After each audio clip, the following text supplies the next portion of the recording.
Because even for a PPO also, that resume is going to be your entry ticket, because for that process they're first going to analyze your resume first.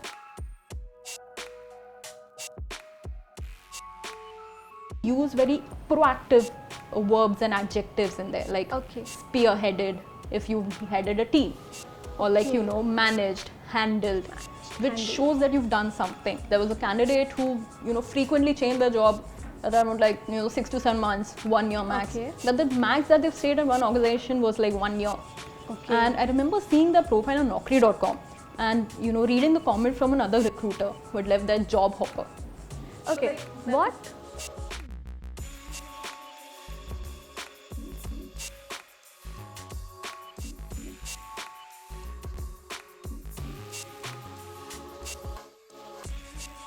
Hi Neelima, after a long time. Right? It's you. been so long. Hi. It's been so long. How is everything? Actually got placed, Where? I got my final placement. It's I got it at SBI Global Factors. Okay. Yeah, so it's an HR generalist role. I'm happy with what they're providing me.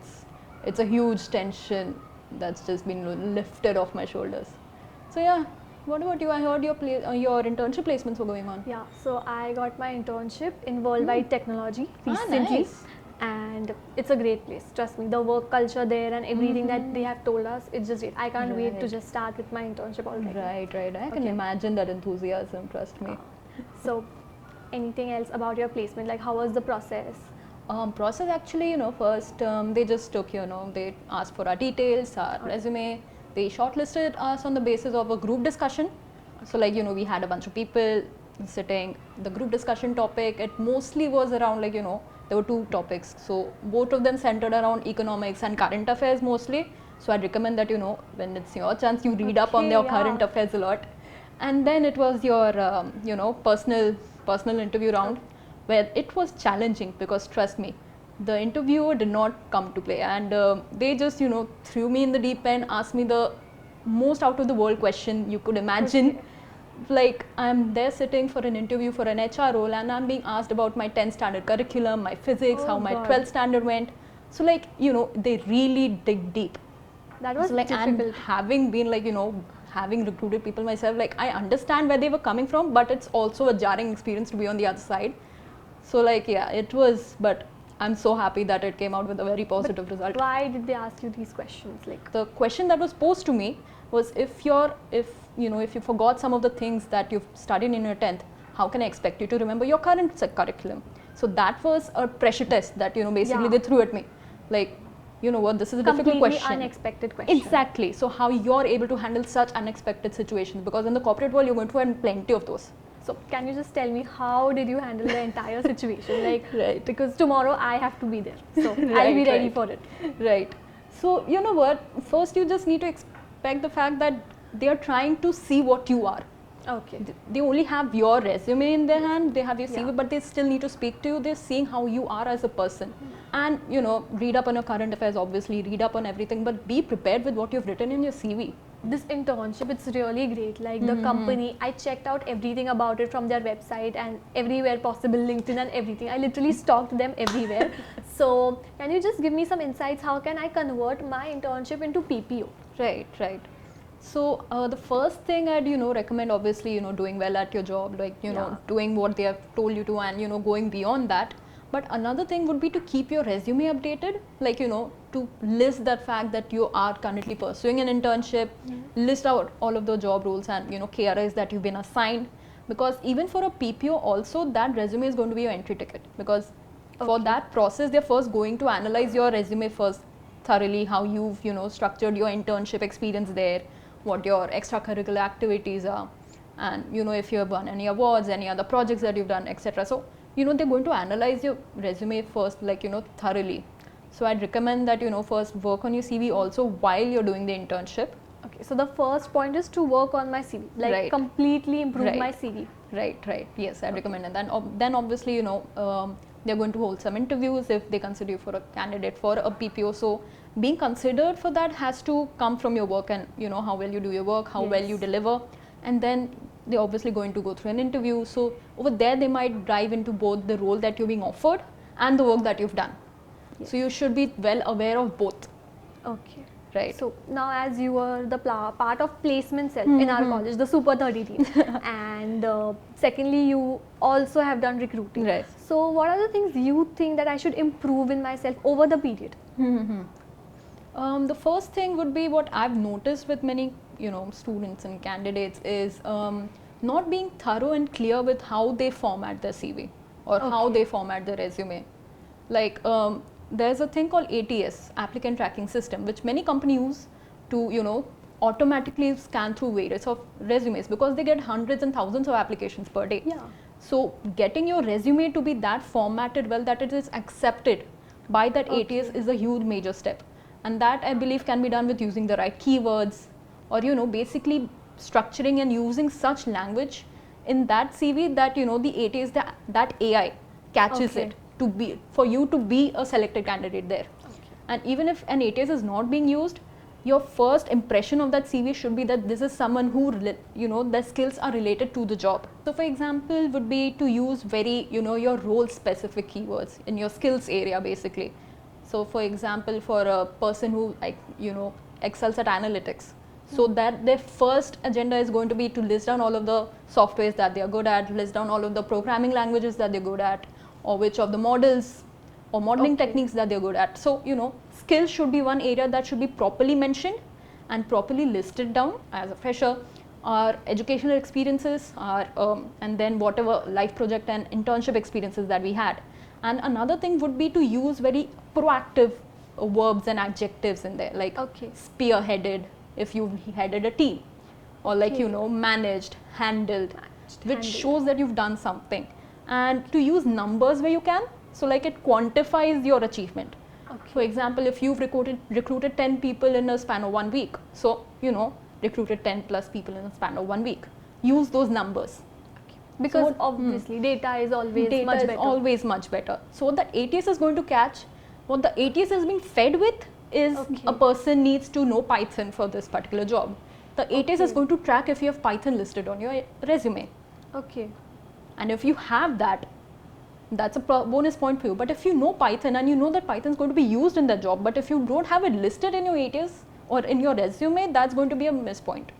Then it won't catch my CV. Exactly, it's not going to catch your CV. So be aware of what, read through the job description very well, or whatever role you're applying for. There are keywords hidden in the job description.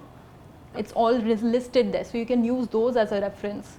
Or if if you have your CV ready, but you don't know if you just want to check, like, is this all right or not? There are various websites like, Resume Checker, free ATS. That Google is a good resource for that, where you can upload your resume and, get it checked, which gives you a score of like, this is 98% relevant for the job role that you're applying for. So it gives you a score. Is it free, like, or it's do free. You have to pay? It's free. Then that's much better. It's free. You can, just make an account and you're there. But you know what, I'd not actually, I wouldn't just recommend you to only stick to the website ATS checker. Also, contact your placement cell members, contact your faculty members, contact whichever mentors are present for you to actually get your, CV vetted through them, because they have been in the industry and they know what they're looking. They have much more knowledge. So I'd recommend also doing that. So now, as you are in recruiting, can you tell me some of the challenges in recruiting? Like, what if there is a person who is, continuously like changing job roles, or changing their organization? So, what do you think? Like, should you recruit this person? There was a candidate who, frequently changed their job around like 6 to 7 months, 1 year max. That the max that they've stayed in one organization was like 1 year. And I remember seeing the profile on Naukri.com. And reading the comment from another recruiter who had left their job hopper. So like that's it. Yeah. Like someone else's comment. Yeah. Like so how? what you can do there is that other recruiters from the same organization as you, if they have the same organization ID as you. So for example, for us, vs.ac.in. So if there's someone has the same handle as us, and we both are recruiters, we both are using the Naukri platform, would we one recruiter can actually kind of write comments like good in communication, or this is their skill. So like if you've already interviewed that candidate, so what this helps us is we do not waste time interviewing the candidate more times. Again, yeah. Exactly. If they have already been shortlisted, if there's a Okay. process going on somewhere else, if it's an MNC with multiple. So this kind of practices take place here. So now if there is job hopper written Right. already, you won't look at that exactly person. because what happens in Okay. Naukri, there's some credits that go to Okay. actually click on a profile. So I really did not know this. I Right. think people should really be careful about what they are doing. Exactly, Because we never know this can happen on other websites as well in future. In future, because be aware that the recruiting and see how often you've been active on LinkedIn or Yes. on Naukri.com, how active you've been there, are you actively job searching or not. So recruiters can match, or there's also background verification check. So be careful of what you're doing. And also, if when you asked about job hopping, so at least we try to be stable for like 2 to 3 years. Okay. Yeah, I'd recommend that. Okay. So Neelima, like we talked about the CV, updating, staying updated with everything. So Right. how would you suggest for me to upscale my skills, like in academics? Right. The first level I say is you have one thing coming for you. That's your SHRM certification. Oh yes. Yes. Second year. That's going to be coming for you in second year, and that's basically going to be kind of a real life view of what HR Okay. practices really happen.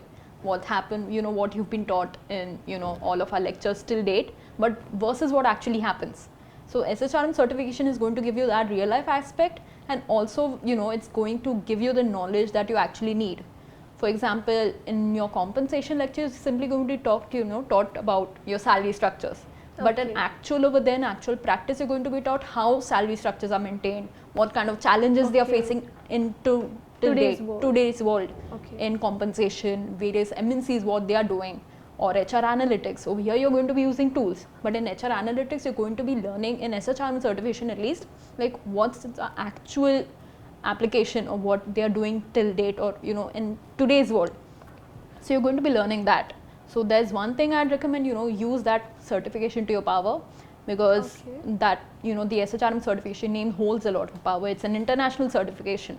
So that's going to be one thing a future recruiter will look at your profile and go, oh, that's an impressive thing.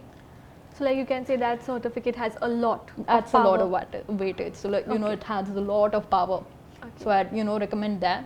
And all of the case studies that we have in class. So what I used to do was even if a case study is given, cross question like, did this really happen, or is this some kind of a made up case Okay. study? When did it happen? What kind of measures were actually taken aside from what we are recommending to be taken?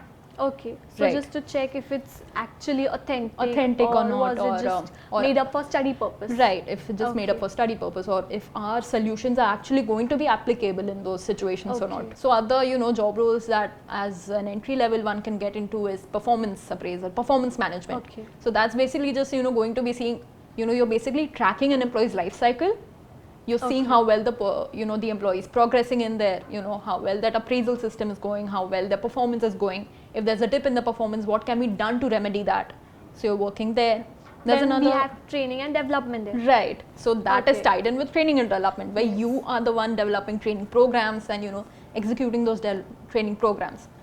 Another would be HR compliance, which not many people know. So Okay, that even I don't know about right. it. So HR compliance really is forming of policies, Okay. just seeing that everything is going according to what if there are any government rules that are laid out for your organization, or Okay. overall policies that's been drafted by the senior leadership.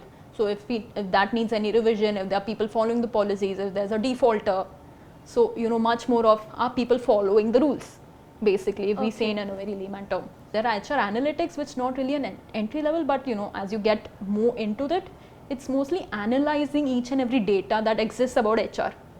So So that's it's more about HR in Excel world. Excel. I would not limit it to Excel, because But you can okay, do more. analytics on Okay. various other platforms, but basically you have data with you, and you're using that data to make informed decisions about what you need to do.